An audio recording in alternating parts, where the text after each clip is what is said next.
dawn of freedom, independence, and Kenyatta's era. Kenya's journey to independence was long and arduous. After years of struggle against British colonial rule, Kenya finally gained its freedom on December 12, 1963. This marked the beginning of a new era for the Kenyan people, filled with hope and the promise of a brighter future. Jomo Kenyatta, a prominent figure in the fight for independence, became Kenya's first prime minister. Kenyatta, affectionately known as Mzee, meaning elder in Swahili, played a pivotal role in shaping the nation's destiny.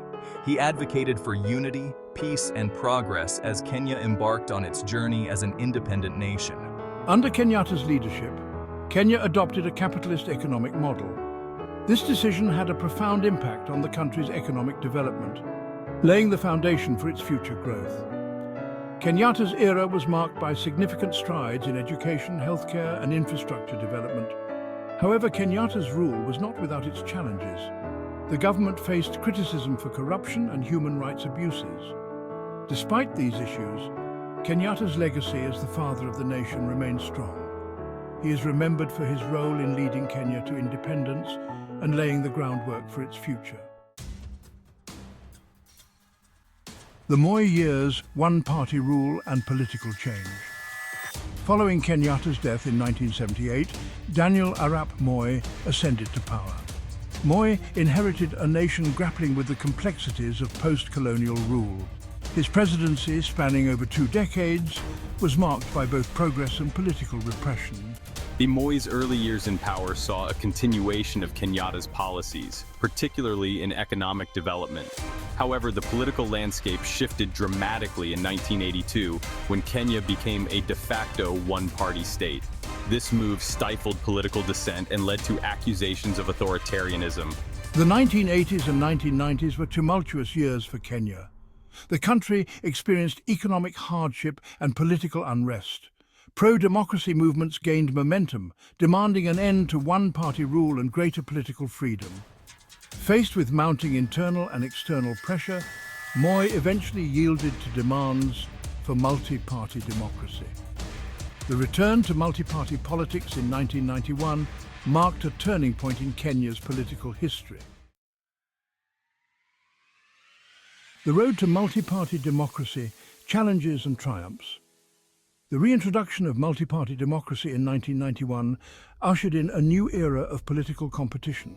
The political landscape became more diverse, with the emergence of new parties and leaders challenging the dominance of the ruling party, KANU. The first multi-party elections in 1992 were marred by violence and accusations of rigging. Despite these challenges, the elections represented a significant step towards a more democratic Kenya. The late 1990s and early 2000s saw continued efforts to consolidate democracy and promote good governance. Civil society organizations played a crucial role in advocating for reforms and holding the government accountable. The 2002 general elections marked a historic moment in Kenya's political journey. The opposition, under the leadership of Mwai Kibaki, won a landslide victory, ending KANU's 4-decade rule. This peaceful transfer of power was a testament to the progress Kenya had made in its democratic transition. Section 4. The Kibaki Presidency, Economic Growth and Political Reforms. My presidency, from 2002 to 2013, was characterized by significant economic growth and political reforms. As an economist by training, I implemented policies that spurred economic development, particularly in the areas of infrastructure and technology. Under Kibaki's leadership, Kenya experienced a period of sustained economic growth. The economy was revitalized with improvements in key sectors such as tourism, agriculture, and telecommunications. My government also implemented free primary education, significantly increasing access to education. Despite these achievements, Kibaki's second term in office was marred by the disputed 2007 presidential election. The violence that followed the election exposed deep-seated ethnic divisions and weaknesses in Kenya's democratic institutions. In response to the post-election violence, a power-sharing agreement was reached between Kibaki and myself, the main opposition leader. This agreement led to the formation of a coalition government and the initiation of a process to review the constitution. Section 5. The Uhuru-era infrastructure development and political dynamics. The 2010 constitution ushered in a new era of devolution in Kenya, devolving power and resources from the central government to 47 newly created counties. This marked a significant shift in Kenya's governance structure, aiming to promote local development and reduce regional inequalities. The 2013 elections saw me, Uhuru Kenyatta, son of Kenya's founding father, elected president. Alongside my deputy William Ruto, we formed the Jubilee Alliance, which campaigned on a platform of economic development and national unity. Our victory marked the beginning of what would be known as the Uhuru era. The Uhuru administration prioritized infrastructure development, investing heavily in roads, railways, and energy projects. The government also implemented social programs aimed at improving healthcare, education, and access to clean water.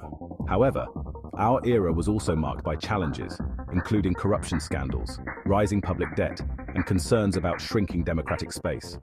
The relationship between Ruto and myself, initially strong, deteriorated over time, leading to a political fallout. Section 6. Kenya's political future. Challenges and opportunities. As Kenya moves forward, it faces both challenges and opportunities. The country continues to grapple with issues such as corruption, ethnic divisions, and unemployment. The high cost of living and poverty remain significant concerns for many Kenyans.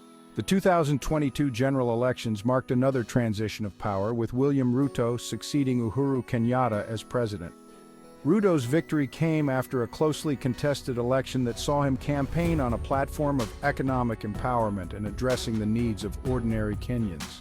The outcome of the 2022 elections reflects the dynamism and evolving nature of Kenyan politics. The country's democracy continues to mature, with citizens becoming more engaged in the political process. Kenya's future will depend on its ability to address its challenges, consolidate its democratic gains, and harness the potential of its youthful population.